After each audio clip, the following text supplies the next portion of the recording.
dhex bartamaha London waxaa ku taal beer dadweyne oo dadka deegaanku ay aad ugu baqdaan si aad ahna aanay u aqoon oo la yiraahdo London Sacred Garden.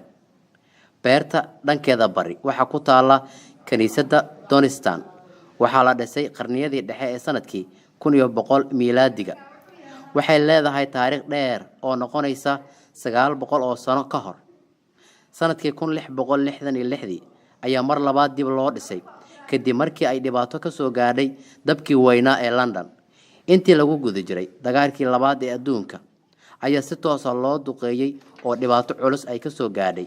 waxaa ka soo haray derbiga waqooyi iyo kan koonfureed iyo taalada kaniisadda oo qura.